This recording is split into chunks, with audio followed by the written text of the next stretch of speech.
같이 일어나셔서 조용한 기도로 주일 아침 예배를 하나님 앞에 드립니다.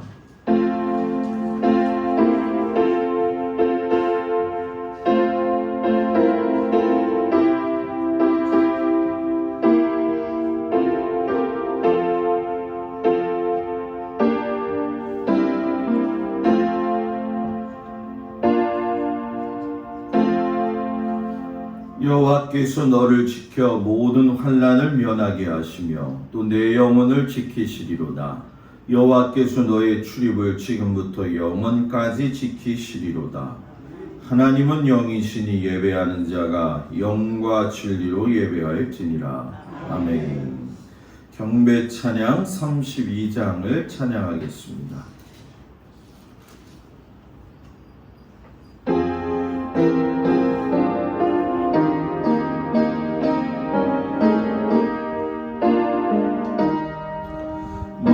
만유의 주제 정리하신 예수 사람이 되신 하나님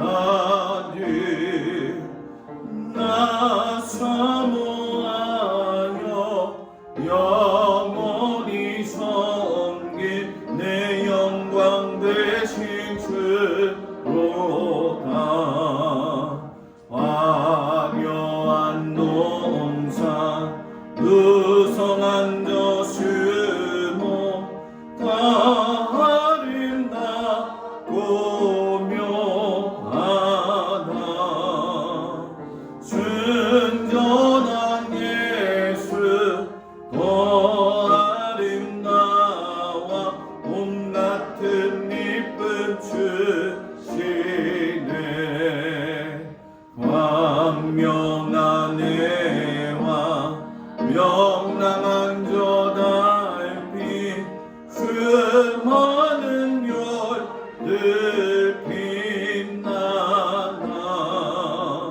주 예수 빛은 더 찬란하여 참 비교할 수 없도다.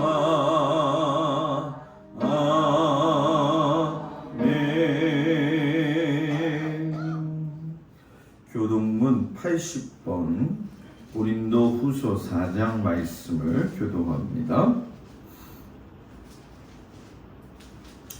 우리가 이 보배를 질그릇에 가졌으니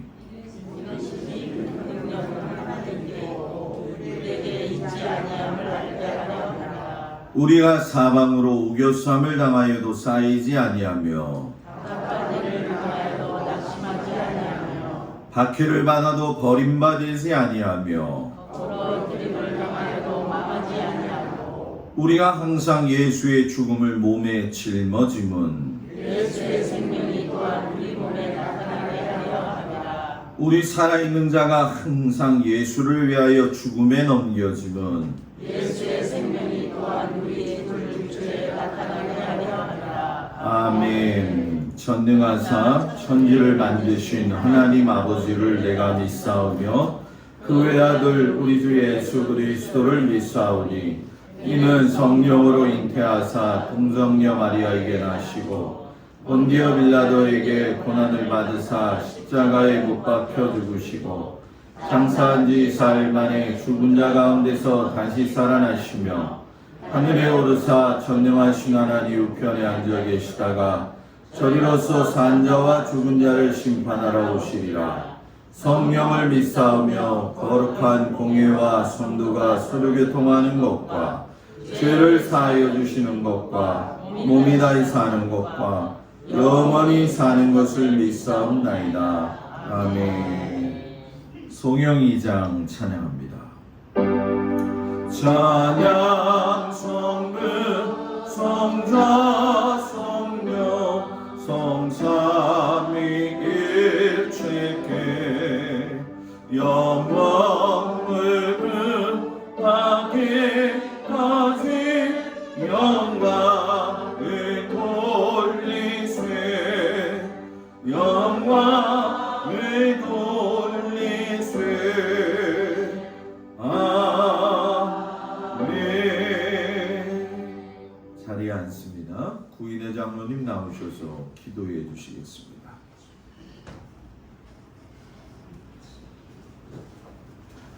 함께 기도드리겠습니다. 할렐루야. 감사하고 고맙습니다. 하나님 감사합니다. 하나님의 친 사랑하시고 인도하신 사랑하는 성령님을 했더니 아버지가 민주를 멈추고 주님들의 나와 하나님 앞에 머리 숙여 싸우니 하나님 이 안식과 하나님께 도와주시고 인도하셔서 큰 은혜 받고 돌아가는 귀한 시간 할 수 있도록 도와주시고 인도하여 주시옵소서. 주님과 그 신분을 한 달도 하나님의 살고는 싸움에 감사합니다.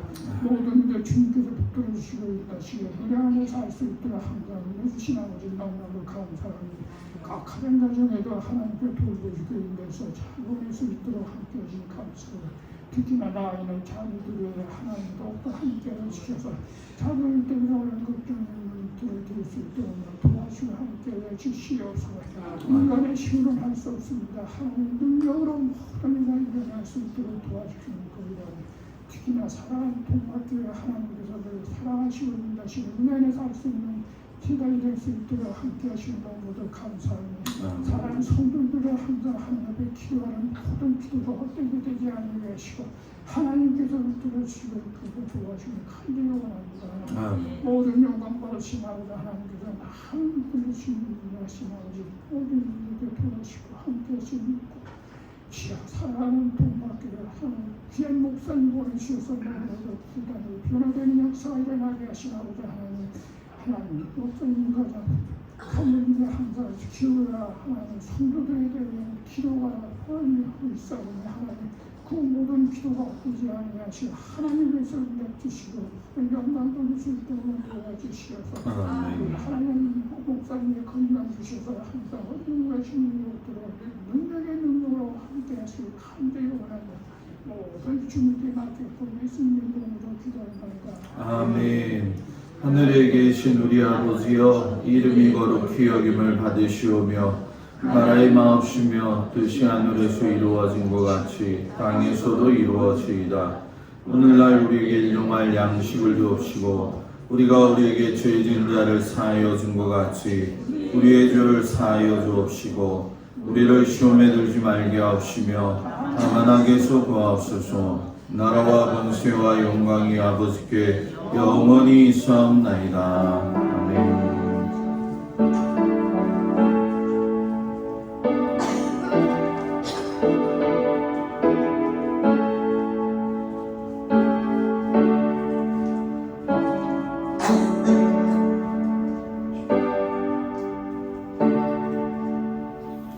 할렐루야.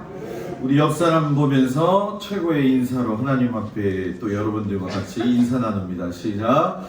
샬롬. 당신의 미소와 인사는 보이는 복음입니다. 아멘. 보이는 복음 좀 보여주세요. 네. 오늘도 날씨가 무척이나 더운데 주님 앞에 나온 성도들 주의 이름으로 축복을 드립니다. 건강에 유의하시고 무엇보다도 우리 어르신들은 낮에는 꼭 나가지 마시고 집에만 계시고 선풍기 틀고 이렇게 에어컨 틀고 계시면서 몸 관리 잘 하시기를 부탁을 드립니다. 나머지 우리 성도님들도 몸 관리 당연히 잘 해주셔야 되고요. 1년 1인 1독 성경 읽기 지금 계속 진행이 되는데 아마 필요하셔서 많은 은혜 받으시는 분들도 있을 거라 생각이 되어지는데 여러분들이 수요 예배나 이런 것들을 좀 소중하게 여기셔서 우리가 1년을 다 끝나고 난 이후에 참 잘했다. 그래서 좀 좋은 효과가 났으면 좋겠는데 내년에 이게 이제 딱 해놓고 나서 조금 좀 미진한 것 같다 그러면 한 번 더 할 거예요. 한 번 더 할 거예요. 계속 리바이벌 해도 상관없기 때문에 여러분들이 좀 성경을 많이 알았으면 좀 좋겠습니다.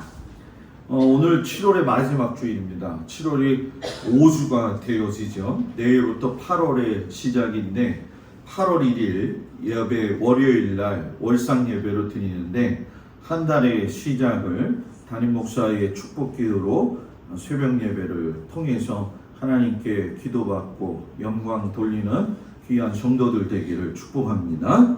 다음 주일은 자녀 축복 주일로 지킵니다. 자녀를 위해 기도하는 부모가 되시기 바랍니다. 오늘 특송은 각 속회 속장님들이 해주시고 다음 주일은 각 속회 인도자님이 하도록 하겠습니다. 8월 예배 헌신, 헌금위원, 환경미화위원, 나머지는 동일합니다. 보시고 기억해 주시고 지난번 말씀 드린 것처럼 저는 8월 15일부터 24일까지 소아시아를 좀 봅니다. 그래서 17일 날은 한정수 장로님이, 21일 주일 아침은 최은택 목사님이, 주일 저녁은 장로님이, 그리고 새벽 예배는 제가 주보에 올려놓은 것처럼 기획위원들이 좀 보시고 그 순서 수에 맞춰서 요즘 새벽기도 또 이제 좀 열심히 나오시려고 하시는 분들이 있는데 뭐든지 그런 것 같아요. 항상 할 수 있을 때 할 수 있는 게 큰 은혜인 줄 믿습니다.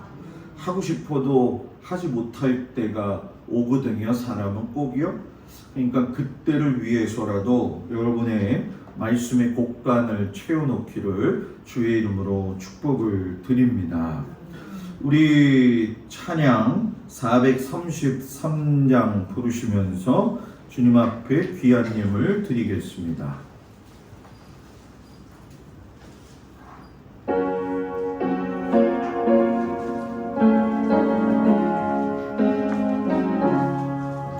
귀하신 주여 날 붙드사 주께로 날마다 더 가까이 저 하늘 나라 나 올라가 그 주의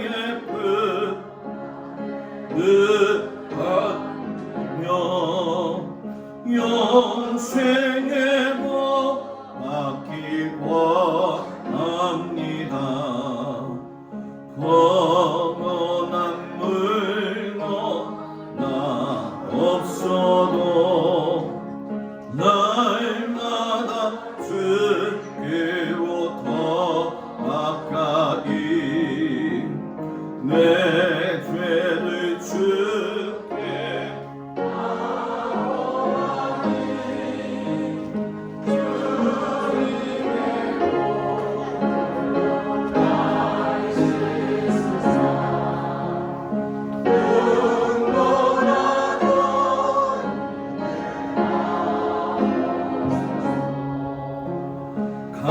간악한 마귀 날 깨어도 주 예수 앞으로 더 가까이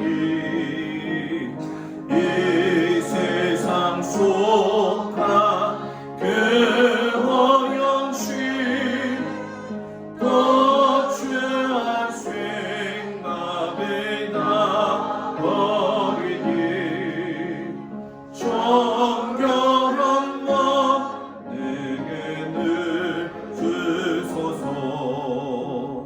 이 세상 내가 살 동안에 주께로 날마다 더 가까이 처음에는 천국 나 들어가 한없는 복 나를 다 얻도록 은총한 은혜를 주옵소서. 아멘.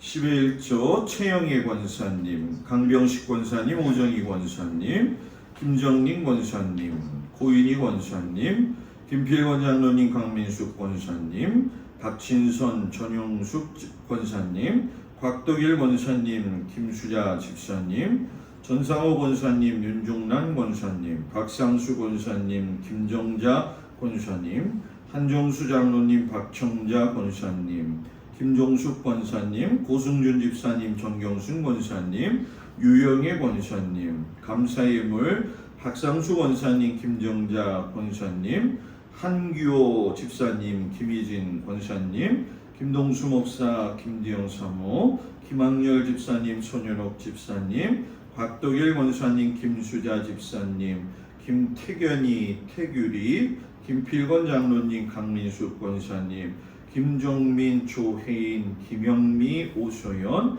정광태 권사님, 이복순 권사님, 김종숙 권사님, 한정수 장로님, 박청자 권사님, 강옥순 권사님, 부인의 장로님, 조군자 권사님, 유영애 권사님, 또 무명으로 드렸습니다. 선교예물 강병식 권사님, 오정희 권사님 드렸습니다. 기도합니다. 하나님, 무더위 가운데 모든 성도들을 주님의 손아귀 가운데 지켜주시고 오늘도 이렇게 거룩한 주일 주님 앞에 나와서 예배할 수 있는 힘과 은혜를 주시니 참으로 감사를 드립니다. 날씨가 무더운 가운데에서도 하나님께서 사랑하는 성도들을 늘 지켜주시고 또 무엇보다도 삶의 그 고단한 삶의 현실 가운데에서도 하나님을 앙망하며 살 수 있는 은혜 주심을 감사드립니다. 아버지 하나님께서 베풀어 주신 그 삶의 터전, 너무나도 애쓰고 수고하고 최선을 다하여 피땀 흘려 하나님 주신 일터에서 최선을 다하는 모든 성도들 귀한 열매 맺게 하시고 이 열매를 또한 구분하여 하나님 앞에 드리는 모든 성도들의 그 마음을 받으시고 흠양하여 주옵소서. 바라기는 아버지 하나님, 무엇보다도 우리 나이 드신 권사님, 장로님들의 건강을 주님께서 지켜 주시옵시고 또한 아버지 하나님, 병들어 있는 우리 사랑하는 모든 성도들도 주님께서 붙들어 주시옵시고 하루하루의 삶에 늘 감사할 것을 찾으며 갈 수 있는 저희들이 되어지도록 하나님께서 도우시고 인도하여 주옵소서. 마지막 때를 살아가며 믿음을 잘 지키게 하시고 하나님께 예배함으로 말미암아 견고하여 흔들리지 않는 귀한 믿음의 성도들 되게 하여 주시옵소서. 모든 일터와 환경과 자녀들을 주님 올려드리오니 받아주시기를 축복하면서 예수님의 이름으로 기도드렸습니다. 아멘.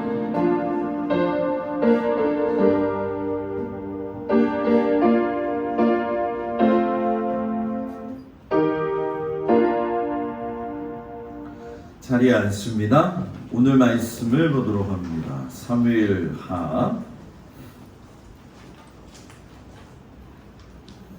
사무엘하 7장 1절에서 13절까지 말씀을 보도록 하겠습니다.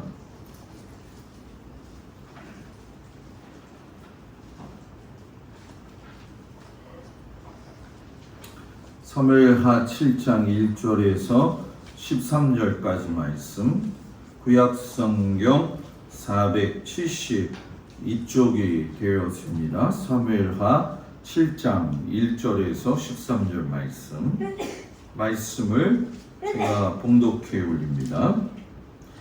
여호와께서 주위의 모든 원수를 무찌르사 왕으로 궁에 평안히 살게 하신 때에 왕이 선지자 나단에게 이르되 볼지어다 나는 백향목 궁에 살거늘 하나님의 궤는 휘장 가운데 있도다. 나단이 왕께 아뢰되 여호와께서 왕과 함께 계시니 마음에 있는 모든 것을 행하소서 하니라. 그 밤에 여호와의 말씀이 나단에게 임하여 이르시되 가서 내 종 다윗에게 말하기를 여호와께서 이와 같이 말씀하시되 내가 나를 위하여 내가 살 집을 건축하겠느냐. 내가 이스라엘 자손을 애굽에서 인도하여 내던 날부터 오늘까지 집에 살지 아니하고 장막과 성막 안에서 다녔나니 이스라엘 자손과 더불어 다니는 모든 곳에서 내가 내 백성 이스라엘을 먹이라고 명령한 이스라엘 어느 지파들 가운데 하나에게 내가 말하기를 너희가 어찌하여 나를 위하여 백향목 집을 건축하지 아니하였느냐고 말하였느냐. 그러므로 이제 내 종 다윗에게 이와 같이 말하라. 만군의 여호와께서 이와 같이 말씀하시기를 내가 너를 목장 곧 양을 따르는 데에서 데려다가 내 백성 이스라엘의 주권자로 삼고 내가 가는 모든 곳에서 내가 너와 함께 있어 내 모든 원수를 내 앞에서 멸하였은즉 땅에서 위대한 자들의 이름같이 내 이름을 위대하게 만들어 주리라. 내가 또 내 백성 이스라엘을 위하여 한 곳을 정하여 그를 심고 그를 거주하게 하고 다시 옮기지 못하게 하며 악한 종류로 전과 같이 그들을 해하지 못하게 하여 전에 내가 사사에게 명령하여 내 백성 이스라엘을 다스리던 때와 같이 아니하게 하고 너를 모든 원수에게서 벗어나 편히 쉬게 하리라. 여호와가 또 내게 이르노니 여호와가 너를 위하여 집을 짓고 내 소환이 차서 내 조상들과 함께 누울 때에 내가 내 몸에서 날 내 씨를 내 뒤에 세워 그의 나라를 견고하게 하리라. 그는 내 이름을 위하여 집을 건축할 것이요 나는 그의 나라 왕위를 영원히 견고하게 하리라. 아멘.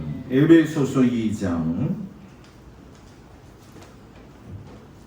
11절에서 22절까지 말씀입니다. 에베소서 2장 11절에서 22절 말씀. 신약성경 311쪽에 나와 있습니다. 311쪽, 312쪽 쪽에 나와 있습니다. 에베소서 2장 11절에서 22절까지 말씀을 봉독해 드립니다. 그러므로 생각하라. 너희는 그때 육체로는 이방인이요 손으로 육체에 행한 할례를 받은 무리라. 칭하는 자들로부터 할례를 받지 않은 무리라 칭함을 받는 자들이라. 그때에 너희는 그리스도 밖에 있었고 이스라엘 나라 밖에 사람이라. 약속의 언약들에 대하여는 외인이요 세상에서 소망이 없고 하나님도 없는 자이더니 이제는 전에 멀리 있던 너희가 그리스도 예수 안에서 그리스도의 피로 가까워졌느니라. 그는 우리의 화평이신지라. 둘로 하나를 만드사 원수된 것 곧 중간에 막힌 담을 자기 육체로 하시고 법조문으로 된 계명의 율법을 폐하셨으니 이는 이둘로 자기 안에서 한 세 사람을 지어 화평하게 하시고 또 십자가로 이 둘을 한 몸으로 하나님과 화목하게 하려 하심이라. 원수된 것을 십자가로 소멸하시고 또 오셔서 먼데 있는 너희에게 평안을 전하시고 가까운 데 있는 자들에게 평안을 전하셨으니 이는 그로 말미암아 우리들이 한 성령 안에서 아버지께 나아감을 얻게 하려 하심이라. 그러므로 이제부터 너희는 외인도 아니요 나그네도 아니요 오직 성도들과 동일한 시민이요 하나님의 권속이라. 너희는 사도들과 선지자들의 터 위에 세우심을 입은 자라. 그리스도 예수께서 친히 모퉁이 돌이 되셨느니라. 그의 안에서 건물마다 서로 연결하여 주 안에서 성전이 되어가고 너희도 성령 안에서 하나님이 거하실 초소가 되기 위하여 그리스도 예수 안에서 함께 지어져 가느니라. 아멘. 마가복음 6장 30절에서 34절 그리고 53절에서 56절까지 말씀을 보도록 합니다. 신약성경 63쪽에 나와 있습니다. 마가복음 6장 30절에서 34절 말씀과 53절에서 56절까지 말씀을 제가 봉독해 올립니다. 사도들이 예수께 모여 자기들이 행한 것과 가르친 것을 낱낱이 고하니 이르시되 너희는 따로 한적한 곳에 가서 잠깐 쉬어라 하시니 이는 오고 가는 사람이 많아 음식 먹을 겨를도 없습니다. 이에 배를 타고 따로 한적한 곳에 갈새 그들이 가는 것을 보고 많은 사람이 그들인 줄 안지라. 모든 거울로부터 도보로 그곳에 달려와 그들보다 먼저 갔더라. 예수께서 나오사 큰 무리를 보시고 그 목자 없는 양 같음으로 인하여 불쌍히 여기사 이에 여러 가지로 가르치시더라. 건너가 게네사렛 땅에 이르러 대고 배에서 내리니 사람들이 곧 예수신 줄을 알고 그 온 지방으로 달려 돌아다니며 예수께서 어디 계시다는 말을 듣는 대로 병든 자를 침상째로 메고 나오니 아무데나 예수께서 들어가시는 지방이나 도시나 마을에서 병자를 시장에 두고 예수께 그의 옷가에라도 손대시기를 하시기를 간구하니 손을 대는 자는 다 성함을 얻으니라. 아멘. 우리 속장님들 나오셔서 하나님 앞에 찬양해 주시겠습니다.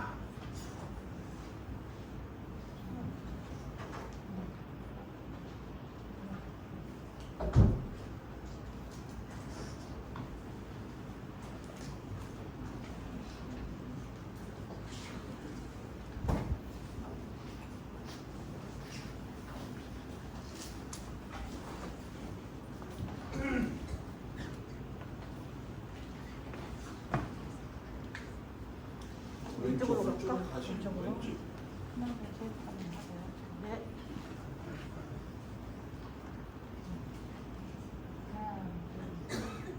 나의 영원하신 기여 생명보다 귀하다. 나의 갈 길 다가도록 나와 동행하소서. 주께로 가까이 주께로 가오니 나의 갈 길 다가도록 나와 동행하소서. 세상 부귀한이람과 모든 명예 버리고 험한 길을 가는 동안 나와 동행하소서. 주께로 가까이 주께로 가오니 나의 갈 길 다가도록 나와 동행하소서. 어두운 골짝 지나가며 험한 바다 건너서 천국 문에 이르도록 나와 동행하소서. 주께로 가까이 주께로 가오니 나의 갈 길 다가도록 나와 동행하소서. 기도합니다. 우리가 살면서 하나님의 마음을 품고 살아야 될 줄 믿습니다. 사람의 생각과 방법을 버리고 하나님이 사람을 사랑하시고 또 그들을 위해 그의 아들 독생자 예수 그리스도를 보내심을 그 의미를 잘 깨달아서 우리도 그 하나님의 마음을 가지고 살 수 있는 은혜를 허락하여 주옵소서. 예수님의 이름으로 기도드렸습니다. 아멘. 할렐루야. 오늘도 주님 앞에 온 모든 성도들 주의 이름으로 축복을 드립니다. 우리 옆 사람하고 인사 한번 해볼까요? 한 주간 주 안에서 잘 계셨습니까? 한 번 더 인사해 보세요. 더운데 어떻게 지내셨어요?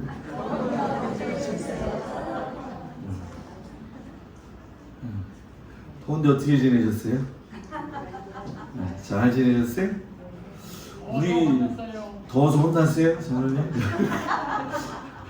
우리 교회가 참 장로님, 권사님들 모든 성도들이 밝게 웃고 많이 이렇게 예배 시간에 얘기하는 게 어떤 분들은 그렇더라고요. 근데 그렇다고 그러던데 저는 괜찮다고 생각해요. 이게 소통이 중요하니까. 우리 교회는 실력들이 너무 출중한가 봐요. 아카펠라를 부르는데 이 아카펠라 아무나 못하는 거거든요. 이게 반주 없이 찬양을 부른다.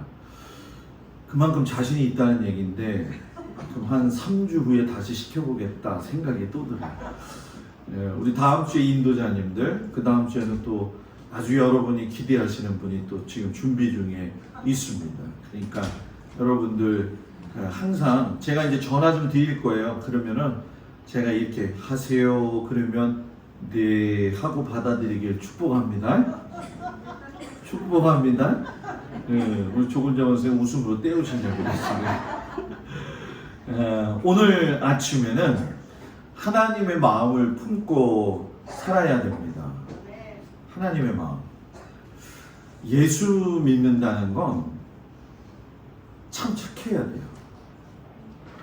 예수 믿는다는 건 사람하고의 관계도 좋아야 된다고 저는 생각해요. 근데 제일 중요한 것 중에 하나는 하나님 앞에서 내가 어떤 모습으로 살고 있느냐, 이게 중요하다는 거죠. 지금 몇 주간 동안 다윗에 대한 이야기를 하고 있는데, 지난주에 하나님의 법궤를 예루살렘 성전으로 모시고 갈 적에 다윗이 춤추면서 기뻐했다. 실상 여러분, 이것이 우리가 다윗의 입장에서만 생각할 게 아니라 내가 하나님 앞에서 쓸 때에 내 모습은 또 어떤가 생각해 볼 필요가 있어요. 오늘 아침에 일어나서 교회를 달려올 때에 기쁘고 즐겁고 어린아이와 같이 춤은 추지 않지만 춤추는 마음으로 왔으면 그 사람 잘한 거예요. 이걸 또 가야 되나? 이 더위에 가야 되나? 이런 생각을 하면, 제가 늘 지난번에도 말씀드렸지만 우리가 어떤 기도를 하든 어떤 태도를 가지든 그것은 사람과의 관계 속에서는 얼마든지 잠식될 수 있고 모를 수 있지만 하나님은 뭐든지 그 동기를 다 이미 알고 계시다고 여러분들한테 말씀드렸잖아요. 다윗이 하나님께 인정받을 수 있었던 거는 그가 하나님 앞에 섰을 때에 항상 어린아이와 같았기 때문에 그렇다는 거죠. 형들에게 가리워진 존재고 아버지한테는 잊혀진 존재였던 그 다윗이 하나님께 기억되어진 이유는 바로 어린아이와 같은 모습으로 하나님 앞에 섰기 때문에 하나님께서 기억하셨다는 거예요. 다윗이 헤브론에서 유다 백성들의 지지를 얻어가지고 이제 왕이 되었죠. 사울의 딸 미갈과도 결혼을 해가지고 왕족의 정통성도 확보를 했습니다. 그 당시에 사울의 아들이었던 북이스라엘 지역을 다스렸던 이스보셋이 죽고 나서 북이스라엘의 장로들이 다윗을 찾아와서 세 번째 기름을 부으면서 왕을 세워줬기 때문에 드디어 이 다윗이 통일 이스라엘의 진정한 왕이 되어지죠. 오늘 말씀은 그런 상황 속에서 법궤를 모시고 난 이후에 최고의 절정에 이른 순간에서 시작되어지는 말씀이에요. 오늘 7장 1절의 말씀을 보게 되면은 여호와께서 주위의 모든 원수를 무찌르사 왕으로 궁에 평안히 살게 하실 때에, 평안히 살게 하실 때에, 이 얘기는 더 이상 다윗의 궤적이 없고 또 정적들의 위협이 없는 가장 평화로운 상태를 이야기하는 거죠.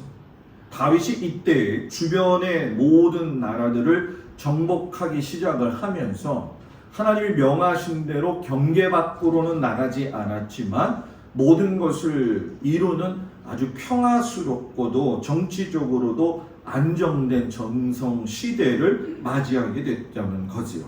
시온산에다가 이때에 다윗의 궁전을 짓게 되었는데, 사무엘하 5장에 보게 되어지면 다윗의 궁전을 세울 때의 그 배경이 어떻게 나오냐 하면, 두로왕 히람이 다윗에게 사절을 보내가지고서는 백향목과 목수와 석수를 보내서 다윗의 집을 지어줬다, 이렇게 얘기를 해요. 여러분, 백향목을 보신 분이 있을까 모르겠는데, 이 백향목은 주로 좀 고산 지대 쪽에 좀 있죠. 그리고 산세가 좀 수려한 곳에 있는데 옹이가 없는 나무거든요. 이 옹이가 없는 백향목 최고의 나무를 내가 세워서 세운 게 아니라 하나님이 두로왕 히람에 감동을 주셔가지고선 세워 주셨다라는 거예요. 이 상황은 굉장히 중요하죠. 왜냐하면 통일 이스라엘 왕이 된 이후에 이 블레셋과의 전쟁을 마무리하는 단계에 있었기 때문에 다윗은 자기 스스로가 자신을 위해서 궁궐을 짓는다는 것은 상상하기도 어렵고 상당히 또 부담스러운 일이기도 했다는 거예요. 그런데 하나님을 위해서 사니까 하나님이 기뻐하셔서 하나님이 사람을 붙여주셔가지고 하나님께서 집을 줘주시더라는 거예요. 자, 이 얘기는 뭐냐? 여러분들이 누구의 마음에만 맞게 하면, 하나님의 마음에만 맞게 하면 하나님이 채우시고 넘치시게 하신다는 거예요. 제가 늘 여러분들한테 말씀을 드리지만 하나님의 마음에 맞지 않으면서도 차고도 넘치는 건 그건 여러분들 위험신호고 좋지 않은 것이다 말씀을 드렸었지요. 두로왕 히람이 화친의 뜻으로 했던 어떤 간에 중요한 건 하나님이 그 마음을 움직이셔서 하나님의 배려로 인하여 가지고서는 다윗의 궁전이 아름답게 지어졌다는 거예요. 근데 문제는 뭐냐? 다윗이 이때부터 마음속에 한 가지 부담을 가지게 되었다는 거예요. 왜냐하면 자기는 좋은 궁에서 살고 있는데 하나님의 법궤가 아직 휘장 안에 방치되어 있기 때문에 그랬다는 거죠. 그래서 2절에 보면 다윗이 나단 선지자를 불러서 이야기를 해요. 나단에게 이르되 볼지어다 나는 백향목 궁에 살거늘 하나님의 궤는 휘장 가운데 있도다. 여러분 이 말씀을 살펴보면 다윗의 마음이 상당히 좀 불편했구나 하는 것을 우리가 보게 되어지죠. 여러분 이 다윗의 마음이 혹시 느껴지고 있나요? 나는 좋은 집에 살고 있는데 하나님은 저렇게 휘장 안에 있네. 이 마음. 나단 선지자가 이러한 다윗 왕의 마음을 알게 돼요. 그래서 나단이 뭐라고 이야기를 하냐면 3절에서 여호와께서 왕과 함께 계시니 마음에 있는 모든 것을 행하소서.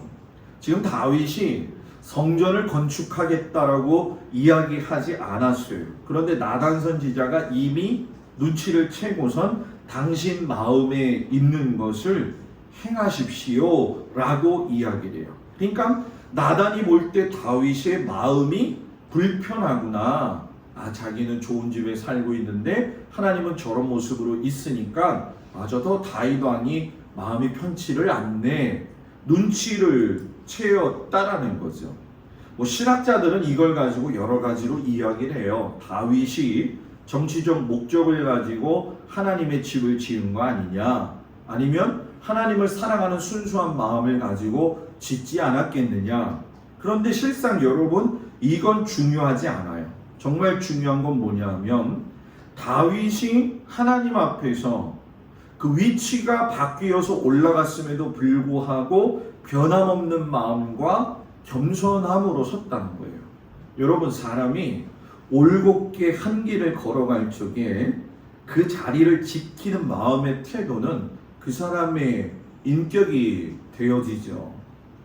목동에서 왕의 위치까지 오르게 됐다고 한다면 10중 8구 모든 사람들은 자기 우상화나 자기 자랑을 놓는 작업들을 하게 되거나 유혹을 많이 받게 되어진다는 거예요. 그런데 오늘 성경을 보게 되면 다윗의 시선이 하나님에게서 떨어져 나가질 않아요. 쉽게 설명할까요? 하나님을 향해서 순결한 태도를 유지하고 있다는 거죠.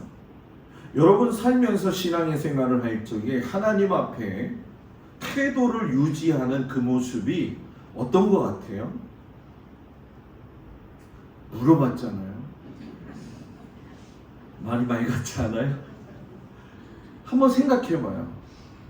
내가 하나님 앞에 어떤 태도를 가지고 지금 유지하고 있느냐, 아니면 떨어져 나가 있느냐? 위태위태하냐? 이걸 모르거든요, 사람들이. 그렇기 때문에 자기 점검이 굉장히 필요한 거예요. 다윗의 여러분 탁월한 점이 뭔지 아십니까? 다윗은 전쟁 속에서도 그랬죠. 평안한 속에서도 그랬죠.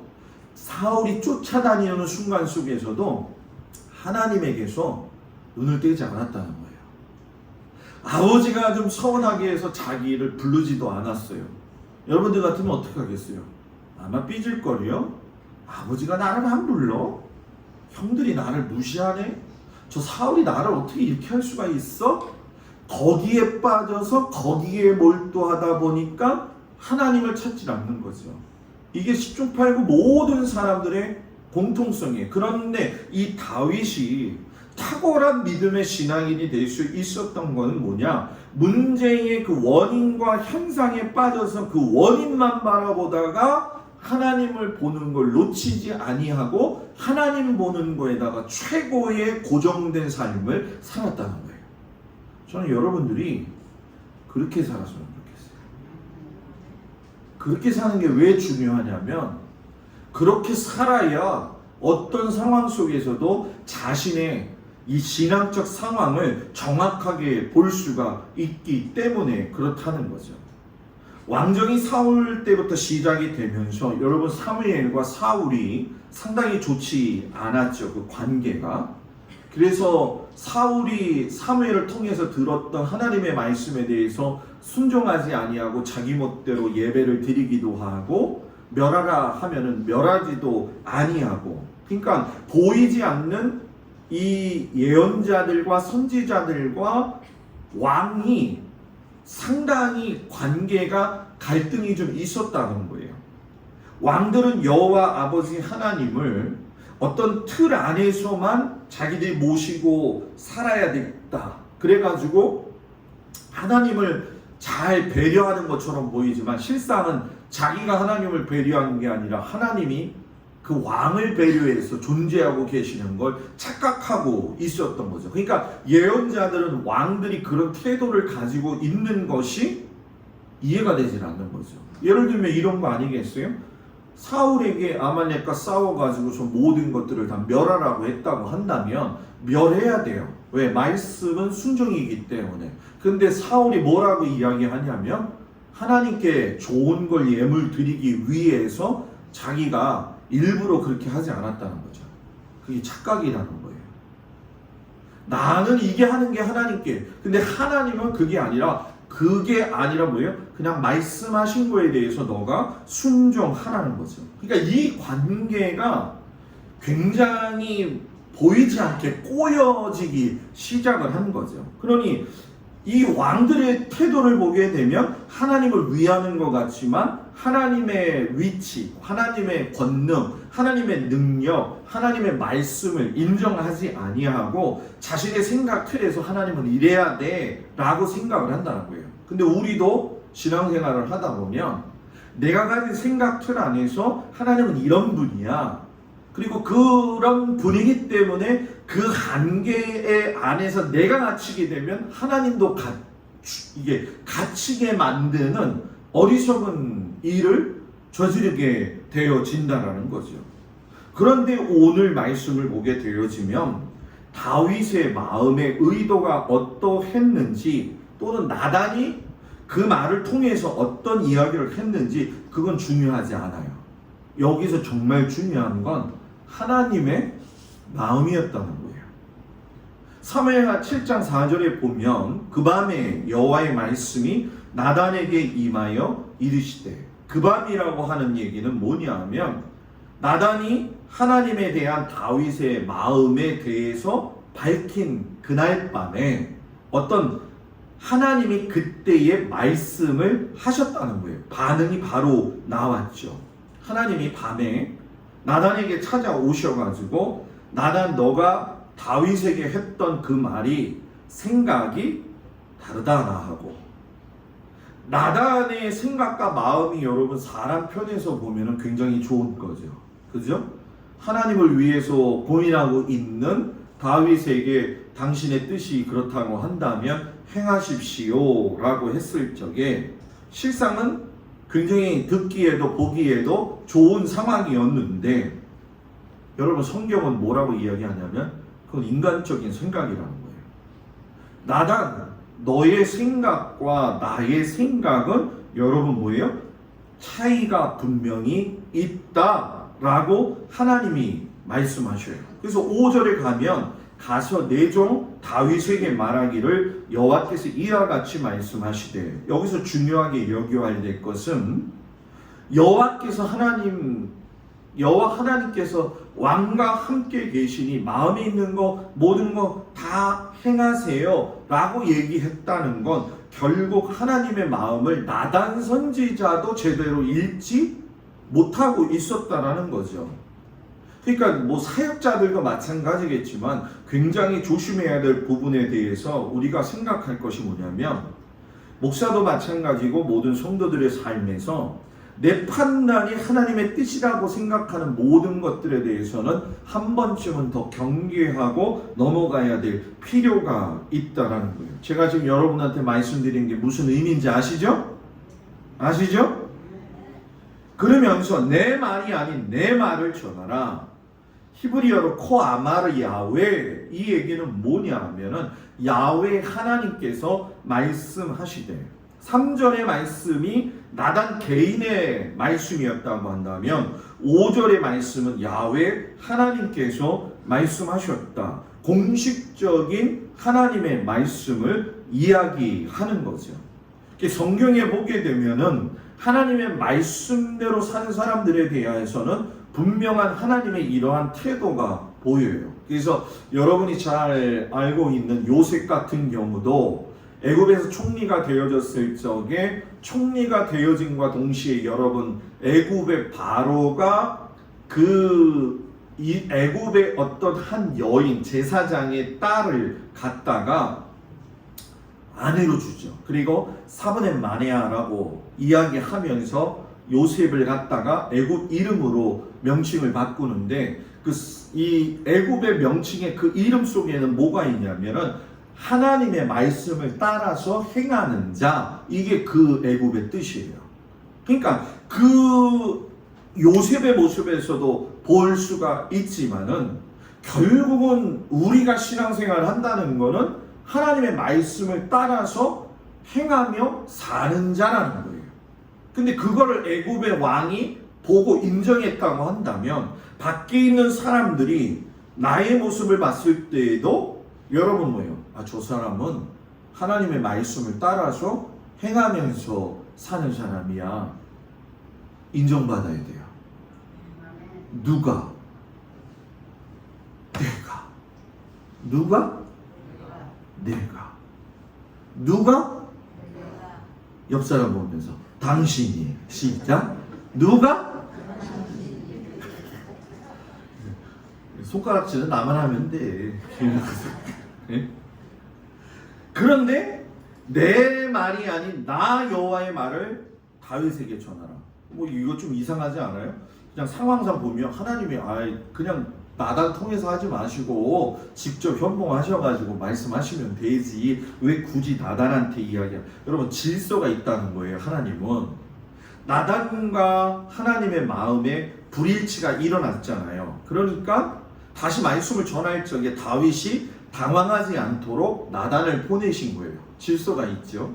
또 하나의 질서는 뭐냐? 말씀을 전하는 자로서 나단 선지자가 부족했던 부분이 있지만 그의 직분을 갖다가 여러분 뭐예요? 존중해줬다는 거예요. 존중. 여러분 존중. 제가 여기 와가지고서는 지금 이제 벌써 재작년 12월에 왔어요. 그죠? 이제는 목사님이 어떤 분인지도 알고 제가 여러분들도 어떤 사람인지를 알까요? 모를까요? 여러분들이 저를 어떻게 평가할지 모르겠지만 저는 이제 다 우리 성도들이 어떤 성향이고 어떤 마음이고 어떤 태도인지 다 거의 한 80%는 알게 됐어요. 그러니까 여러분들도 저에 대해서 알게 되겠죠. 목사님이 왜 설교를 하다가 갑자기 뚱딴지같이 그 얘기로 넘어갈까? 여러분이 이때가 제일 조심하고 제일 중요하게 여겨야 돼요. 왜냐하면 아는 것 같다고 생각을 할 적에 제가 여러분들한테 함부로 해서도 안 되고 여러분들도 저하고의 관계 속에서의 존중이 잘 정립이 되어져 가야 되는 그런 시기이기 때문에 이거를 다윗과 나단의 모습에서 하나님이 우리에게 또 말씀하시는 거죠. 제가 아무리 여러분들의 삶에 가깝게 들어간다 할지라도 지켜야 될 여러분들한테 선이 있고 여러분도 저한테 지켜야 될 선이 있고 나단도 하나님 앞에 지켜야 될 선이 있고 다윗도 나단 앞에 지켜야 될 선이 있었다는 거예요. 그럼 왜 굳이 이걸 그렇게 하셨을까? 무너지는 걸 하나님은 원치 않으셨기 때문에. 여러분 제가 늘 말씀드리지요. 우리 교회는 다른 교회보다도 특수성이 강하잖아요. 그죠? 시골 교회는 다 그런 것 같아요. 무슨 고구마 빼들면 쫙 빠져나오는 것처럼 전부 다 친척들이고 할머니고 뭐 조카고 그러잖아요. 그죠? 근데 제가 여러분한테 뭐라고 그랬어요? 누구야? 언니야? 부르지 말라고 그랬잖아요. 직분을 부르라고 했잖아요. 그죠? 왜 그런 줄 아세요, 여러분? 그렇게 되다 보면 신앙생활에 있어서의 기준점이 하나님이 돼야 되는데 관계 속에서 내가 중심이 되어지고 혈연 관계가 되어지게 되어지면 할 말 못할 말 다 하게 되거든요. 그러면 상처가 심해집니다. 제 말이 맞아요, 틀려요? 그래서 여러분 그게 하나님의 음성을 듣고 순종하는 데 있어서 걸림돌이 되어지기 때문에 굉장히 조심을 해야 된다는 거죠. 하나님의 역대상 17장 4절에 보면요, 너는 내가 거할 집을 건축하지 마, 이렇게 다윗에게 노골적으로까지 이야기를 하셨어요. 그럼 왜 하나님은 다윗이 성전 건축을 지어서 성전을 지어서 하나님 앞에 드린다고 했는데 왜 저러실까? 그냥 받으시면 좋은데. 여기는 여러분 하나님의 어떤 마음이 숨겨져 있어요. 그것이 사무엘하 7장 6절 7절인데 여러분 잘 보십시오. 아마 우리 집사님이 보여드릴 텐데, 내가 이스라엘 자손을 애굽에서 인도하여 내던 날부터 오늘까지 집에 살지 아니하고. 인도에서 나왔을 때 나는 집이라는 게 뭐예요? 없었다. 내가 장막과 성막 안에서 다녔냐. 장막과 성막은 텐트예요. 텐트는 걷었다가 설치했다가 그렇게 돌아다니는 거잖아요. 그러면서 이스라엘 자손과 더불어 다니는 모든 곳에서 내가 내 백성 이스라엘을 먹이라고 명령한 이스라엘 어느 지파들 가운데 하나에게 내가 말할 적에 너희가 어찌 나를 위해서 백향목집을 건축하지 아니하였느냐 말한 적 있니? 이 얘기예요. 쉽게 설명하면 지금 하나님은 계속 이스라엘 백성들이 다니시는 곳에 함께 하셨다는 거예요. 하나님은 고정되어 있는 분이 아니라 움직이신다는 거죠. 내가 슬플 때도 하나님은 거기에 계시고, 내가 기쁠 때도 하나님은 거기에 계시고, 내가 통회하는 마음 가운데 있을 때에도 하나님은 거기에 계시고, 속이 문드러지는 그 현상 가운데에서도 하나님은 계시고, 나는 너희들과 같이 있고 같이 동행하는 자다. 그래서 여러분 성경에 보면 하나님이 내가 너희들과 동행하겠다, 동행이라는 단어를 상당히 많이 쓰셔요. 그러니까 하나님은 나단 선지자를 통해서 다윗에게 하는 게 무엇은 말씀이냐면, 나는 너희들의 생각과 틀, 어떤 공간에 갇혀있는 존재가 아니라 너희들이 있는 어느 곳 어떠한 현장에서든지 함께하고 너희들과 더불어 살고 너희들과 더불어 인도하는 너희들의 하나님이다. 여러분 그 하나님이 여러분의 하나님이세요. 그러니까 하나님은 한 번도 우리들을 방관하지 않으셨고 동행하셨다는 거예요. 그러니까 하나님이 하고 싶은 말이 무엇이냐면, 나의 이런 마음을 너희들이 알고 있니? 이 이야기예요. 그리고 다윗에게 너가 집을 짓는 것보다 더 중요한 게 있는데, 내가 양떼들을 향한, 이스라엘 백성들을 향한 그 마음을 너는 알고 있니? 알고 있니? 응? 다윗의 모습에서 보게 되면 실상 다윗을 선택하신 하나님의 이유도 목동으로서 양떼를 부지런히 살펴보고 있는 김영권 선생님 한번 좀 보시죠. 김영권 선생님. 네. 자, 여기 보시고요. 네. 사탕 갖다 드리죠. 어디까지 했지? 네. 하나님이 다윗을 선택하셨을 때 왜 선택하셨느냐? 잘 생각해 보자는 거예요. 아들들을 많이 불러가지고 선을 맡는데도 불구하고 아니라는 거예요. 그럼 아들 있니? 그랬더니 아들이 있어요. 어디에 있니? 네, 지금 양을 키우고 있어요. 하나님은 뭘 봤냐? 내가 양떼들을 돌보는 것처럼 내가 선택한 다윗이 양떼들을 인도하는 모습을 보면서 그 다윗의 모습에서 누굴 본 거예요? 내 모습을 보신 거예요, 하나님이. 아, 내가 양떼를 생각하는 것처럼 너도 뭐예요? 너의 양떼를 그렇게 생각하고 있구나. 그래서 내가 너를 뭐예요? 선택해야 되겠구나. 그래서 하나님이 왕으로서 불러주신 것이고 세워주신 거죠. 그러니까 양떼를 사랑하는 마음, 양떼를 보살피는 마음, 이 마음이 진짜 더 중요했기 때문에 지금 왕궁을 짓는 것, 내 성전을 짓는 것보다도 더 중요한 거는 너가 양떼에 더 관심을 여러분 뭐예요? 두라 하라는 얘기죠. 그러니까 하나님은 끊임없이 지금도 내 마음과 내 상태를 보시면서 내 백성을 향해 대해서 관심을 가지고 계시더라는 거예요. 여러분, 하나님이 다윗에게 이것을 왜 알게 하시길 원했느냐? 다윗이 만약에 하나님의 이런 마음을 모르고 내가 스스로 왕이 되어졌다고 생각하기 시작했으면 그 다윗은 여러분 교만해지기 시작했을 거라는 거죠. 여러분, 신앙생활의 가장 큰 걸림돌 중에 한 가지가 여러분 뭔지 아십니까? 내가 양이라는 걸 잊어버릴 때예요. 내가 양이면 목자의 마음, 목자의 그 뜻을 따라서 가야 되는 거거든요. 우리의 목자 되신 예수님의 그 마음을 따라서 여러분들이 살아갈 적에 하나님은 여러분들에게 마음에 관심을 두고 계시다는 거죠.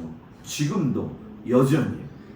오늘 예수님이 사도들이 전도를 하고 와서 예수님한테 보고를 해요. 마가복음 66장 30절 31절에 보면 사도들이 예수께 모여 자기들이 행한 것과 가르치는 것을 낱낱이 고하니 이르시되 너희는 따로 한적한 곳에 가서 잠깐 쉬어라 하시니 이는 오고 가는 사람이 많아 음식 먹을 겨를도 없습니다. 제자들이 전도 여행에서 돌아왔어요. 자기들이 행한 거, 자기들이 한 것이 너무나도 기쁜 거죠. 그리고 예수님한테 막 말하고 싶은 거예요. 마치 어린아이가 그 학교에서 100점짜리 맞아 오면은 너무 좋아가지고 엄마 아버지한테 나 오늘 100점 맞았다 이 얘기하는 것처럼 제자들이 예수님에게 와서 이런 일도 있었고요, 이런 일도 있었고요. 그런데 예수님이 뭐라고 이야기하시냐면 야, 따로 한적한 곳에 가서 쉬어라.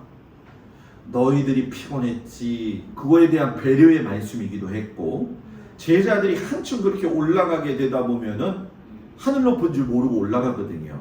그러니까 스톱, 거기까지야. 그러니까 거기까지 좌중하고 너희들을 잘 살펴봐. 여러분, 우리도 신앙생활 하다 보면요 막 올라갈 때가 있어요, 그죠? 근데 올라가다가 보면 여러분 어떻게 내가 하나님을 앞질러 갈 때가 있어요. 그럴 때가 있잖아요, 그죠? 그때는 여러분 뭐예요? 수동해야 된다는 거죠. 이 얘기는 뭐냐면 예수님의 사역 원리 중에 한 가지는 예수님은 그렇게 바쁘고 어렵고 힘든 와중 속에서도 주변의 모든 상황 속에서 자기 자신을 혼자 따로 떼어 놓으시고 하나님과 독대하는 시간을 가지셨다는 거예요. 그래서 보면 따로 한적한 곳에 가서 거기서 기도하시고, 어떻게 여러분들은 한적한 곳에 가서 요즘 기도하세요? 한적한 시간을 확보하셨나요? 한적한 시간. 목사님 더워서 지금 힘들어 죽겠는데 무슨 한적한 시간이에요. 한적한 시간. 지금 찬물 먹고 지금 불어넣어서 있기도 힘들어 죽겠는데. 여러분, 예수 믿는 사람은요, 생명력이 어디서 오는 줄 아십니까? 하나님하고의 관계에서 오는 거예요. 주변 옆사람하고 관계가 좋다고 해가지고 거기서 생명이 오시는 줄 아십니까, 여러분? 사람하고 관계가 좋다. 여러분, 근데 사람하고 관계도 안 좋잖아요, 솔직히. 그죠? 다들 아닌 것처럼 하고 앉아있는데 지금 이렇게 하다 보면은 굉장히 기분 나쁠 때도 있잖아요. 다른 사람 때문에 상처받고. 그런데 우리는 거기에 몰두하지 말자는 거예요. 한적한 시간을 놓고 한적한 자리에 가서 하나님이 나에게 지금 뭘 말씀하시는가? 너가 지금 교만한 상태로 걸어가고 있느냐? 하나님 앞에서 온전한 삶으로 살아가고 있느냐? 물어보신다는 거죠. 그러면 하도 시끄럽게 살다 보면은 그거를 듣지 못해요. 그걸 떠나버리게 되는 거죠. 그러니까 믿음의 사람은 자신의 지금의 영적 상태를 정확하게 볼 수 있는 안목이 있어야 돼요. 전 여러분들이 제가 지금 여러분한테 말씀드리는 걸 지금 이렇게 이쪽으로 들어갔다가 이쪽으로 나가지 않게. 네? 어저께 동네 신방 나갔더니 이장님이랑 이야기하는데 이장님이 막 이제 얘기 듣다가 보니까 그러더라고요. 목사님 나는 이쪽으로 들어갔다 이쪽으로 나와요 이러더라고요. 그래서 제가 그랬어요. 이쪽으로 나갔다 이렇게 막아야죠 이장님. 제가 그렇게 얘기했거든요. 설교 말씀도 마찬가지예요. 지금 여러분들 이쪽 들어왔다가 이쪽 나가면 안 돼요. 지금 목사님이 하시는 말씀이 진짜 내게 필요한 말씀이라고 생각하고 졸려도 그냥 정신을 꼬집어봐. 옛날 여자들은 바느질하면서 졸리면 바늘로 찔렀다고 하는 말. 그런 것처럼 일주일에 주일 한 번 아침에 여러분과 제가 지금 만나서 하나님의 말씀을 듣는데 아주 집중해보라는 거예요. 끝까지 예수님은 누구에게 관심을 갖고 있었느냐? 그 제자들이 그렇게 있는 그 상황 속에서 피곤하잖아요. 힘들잖아요. 그런데 사람들이 쫓아오는 거예요. 우하고 몰려오고 우하고 몰려오고 전혀 쉴 틈을 주지 않는 거죠. 어떻게 보면 야속한 마음이 들지요. 어떨 때 보면 정말 힘든 마음이 들지요. 지난주 목요일 날 우리 집사님들, 권사님들이, 속장님들이 와서 찬송 인도를 탁 이제 연습을 많이 하더라고요. 그래서 내심 그랬어요. 아 좋다. 저렇게 순종을 해주시니 참 감사하네. 그래갖고 이제 집에 가가지고 저도 하루를 정리하고 푹 이제 쉬고 싶으니까 샤워도 해야 되고 또 그렇게 해야 되잖아요. 그죠? 근데 문자가 띵 하고 왔어요. 목사님, 제가 에어컨을 끄고 갔는지 안 끄고 갔는지 모르겠는데 에어컨 좀 살펴봐 주시면 좋겠어요. 제일 쉬고 싶을 때 그게 띵 하고 왔어요. 그 띵 보낸 사람은 너무 회개하지 않아도 돼요. 모르니까 상황이. 근데 띵 하고 왔을 적에 제 마음속에 무슨 마음이 들었냐면 내가 교회에 있는 게 다행이야. 교회에 있지 않고 지금 내가 딴 곳에 있다가 한다면 그분이 올라와서 또 다시 봐야 되잖아. 제 생각이 좀 어떤 것 같아요? 좀 괜찮죠? 저만 그렇게 살라는 게 아니에요. 이거 지금 보니까 제자왕 같아서 이것도 희한하게 들리는데 그게 아니라 저는 여러분들이 교회에 와서 편했으면 좋겠고요. 여러분들이 교회에 와가지고 가장 은혜를 받았으면 좋겠고요. 교회에 오면은 언제든지 항상 여러분들의 마음에 평안함이 있었으면 좋겠어요. 평안함이 있었으면 좋겠어요. 그래서 집에 가면 남편이 있고 자식이 있고 애가 있고 교회 가면 누가 있고 하나님은 당연히 있고 교회 가면 누가 있고 목사님이 있고 하나님은 교회에도 계시고 여러분 집에도 계셔. 여러분 마음에도 계시고. 그래서 저는 여러분들이 그런 마음 갖고 샀으면 좋겠어요. 그런데 예수님이 있잖아요. 왜 제가 이 말씀을 드리냐면 그 와중 속에서도 백성들, 군중들을 보고 애잔한 마음에 가지시고서는 여러분 뭐예요? 그들을 불러서 가르치시고 그들을 갖다가 도우시고 그들을 살피셨다는 거예요. 예수님이 요한복음 10장 11절에 보면 나는 선한 목자라. 선한 목자는 양들을 위하여 목숨을 버리거니와. 제가 이번 주에 정말 하나님 앞에 회개했어요. 왜 회개했냐면은 제가 이렇게 저녁에 이제 운동을 좀 해야 되겠다 해가지고 자전거를 좀 샀어요. 그래가지고 자전거를 타고 저녁에 운동도 하고 동네 신방도 그 자전거 타고 내가 이제 해야지 하고선 했는데 5시에 나가도 6시에 나가도 권사님들 우리 성도들이 들에서 일을 하고 있는 거예요. 마음이 너무 안 좋은 거예요. 이게 자전거 타는 게 죄가 되는 느낌이 막 드는 거예요. 여러분들 그 기분 아세요? 그래가지고 뭐 여기저기서 저한테 삼계탕 티켓을 많이 줬거든. 그래가지고 그 삼계탕 티켓을 다 드리면서 사다 드렸어요. 그때 권사님이 저한테 집사람한테 문자가 왔더라고요. 목사님은 목사님의 일을 하시는 거고 저희는 저희 일을 하는데 목사님은 건강하셔야 되니까 운동하셔도 되고. 그 말을 듣는데 마음속에 위로가 되기도 하면서 어떻게 해야 되나. 이 제 고민이 여러분들한테 지금 전달이 되는지 모르겠어요.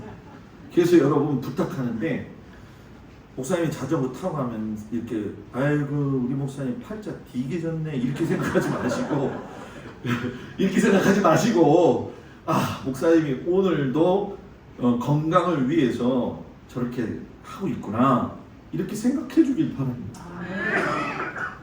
이렇게 생각해 주세요. 지난주 토요일날 자전거 타고 동막 해변에 처음 갔거든요. 그때 뭐 어떤 권사님이 저한테 그랬다고. 대학생이 가는 줄 알았대. 이렇게 머리가 희고 머리가 지금 벗겨지는 대학생이 있나. 제가 대학생으로 보인다는 건 좋은데 전 그런 고민을 많이 해요. 지금도 어떻게 하면 성도들의 삶에 가까이 가면서도 피해를 주지 않고 좀. 근데 요번에는 제 자신이 좀 그렇더라고. 그런데 그래 내가 건강한 것도 성도들을 위해서는 꼭 필요하다. 어떤 성도님이 저한테 그러더라고요. 목사님은 딴짓 하지 마시고 건강만 챙기세요. 그러더라고요. 그래서 아멘 그렇게 속으로 얘기는 했는데 여러분들 혹여 정말 그런 일이 있을 때면은 여러분들이 좀 저를 불쌍히 여기시고 저 좀 봐봐요. 얼굴 좀. 굉장히 수척해졌어 지금. 그거 고민하냐고. 네? 네? 목사님이 건강 위해서 그런 것이 이렇게 좀 생각해 주기를 주의 이름으로 부탁을 드립니다.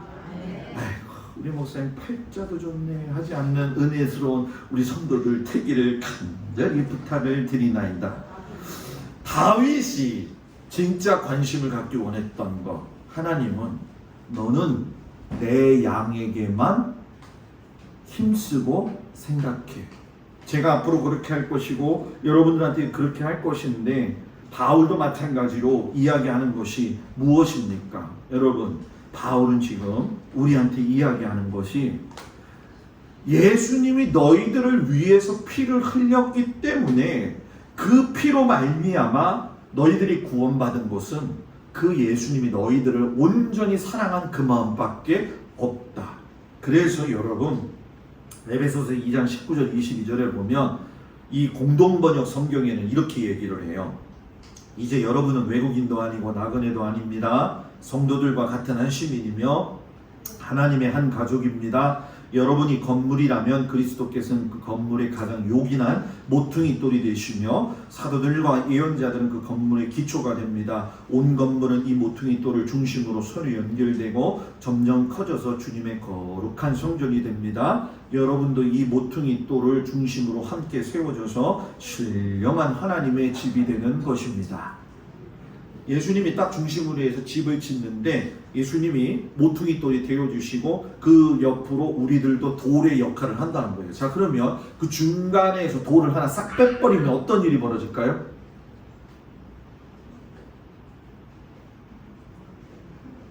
이 문제가 어렵나?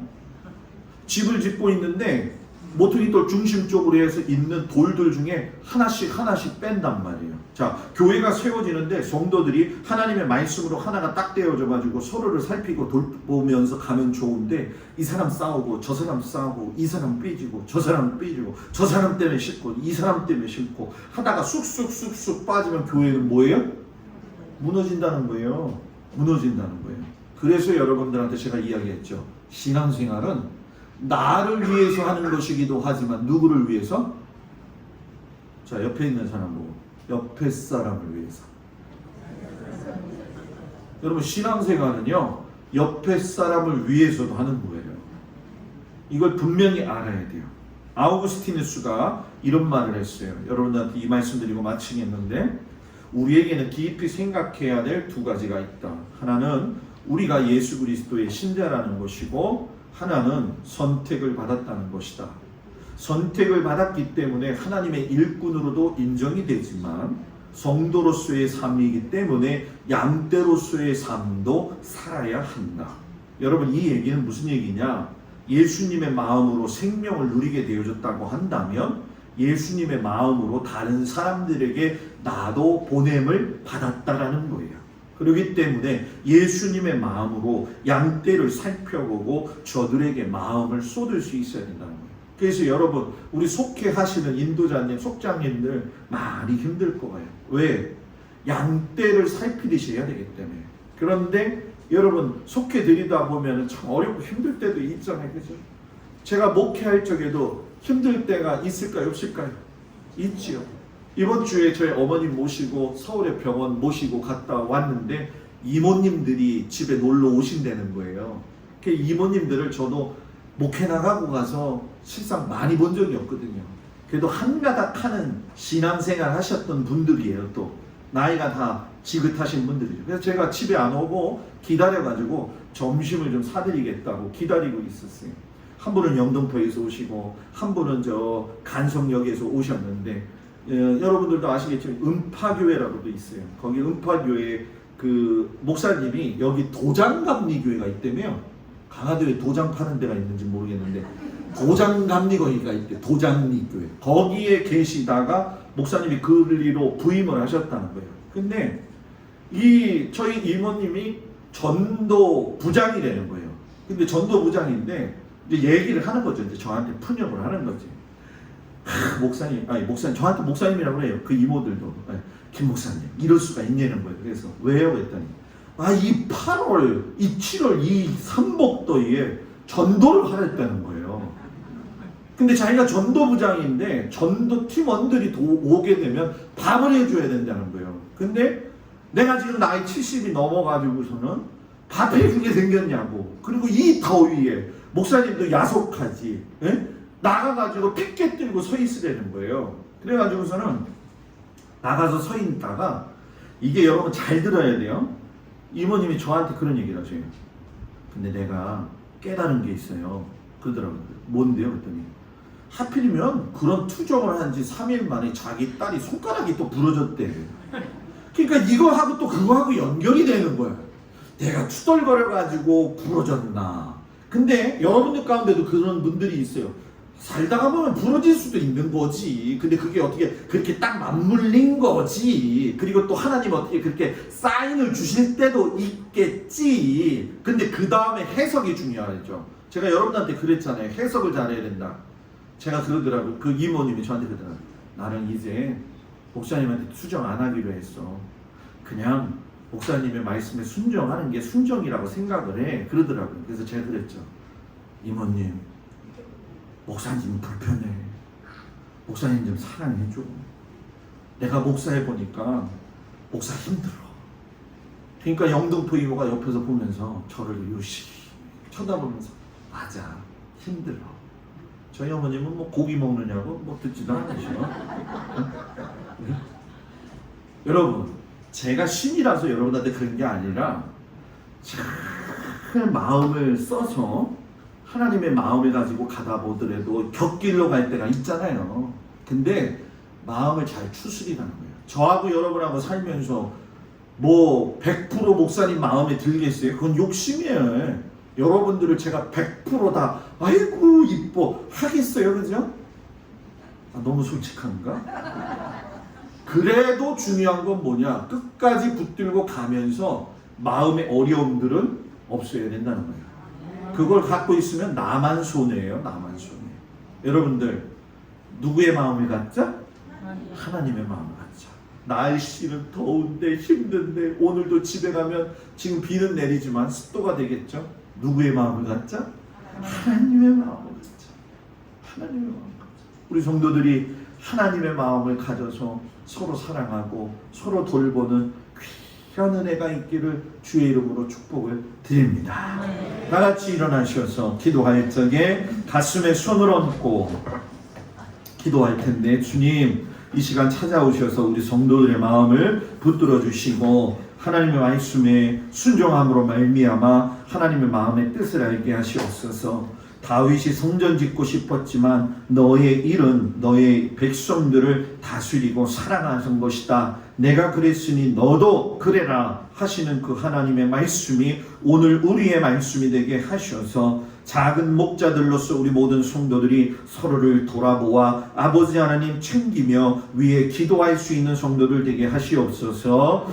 손을 얹고 아픈 곳에 기도합니다. 아버지 하나님, 우리 주 예수 그리스도의 이름으로 축복하며 기도합니다. 하나님, 나사렛 예수 그리스도의 피가 이 시간 손을 댄 곳에 주의 보혈로 임재하여 주셔서 아버지 예수의 이름으로 선포되어질 적의 모든 악한 질병과 마음의 근심은 모두 다 예수의 이름으로 떠나갈지어다.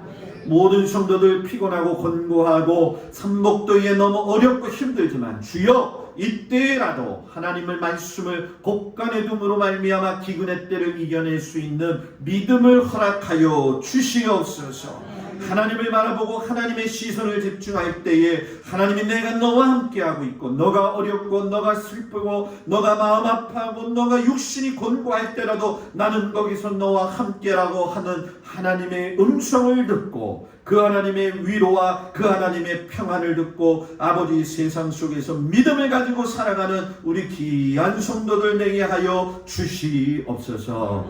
이제는 우리 주 예수 그리스도의 은혜와 우리를 사랑하시는 아버지 하나님의 그 놀라우신 사랑과 성령님의 도우시고 위로하시고 인도하시니 다윗의 마음을 아시고 나보다 더 백성들을 사랑하라고 하시는 그 하나님의 마음에 흡족했던 다윗처럼 우리 모든 성도들도 하나님의 마음을 가지고 세상을 품고 성도들을 품고 자녀들을 품고 교회를 품고 주변의 사람들을 품고 살아가는 진정한 하나님의 자녀들 되어지기를 간절히 축원하옵나이다.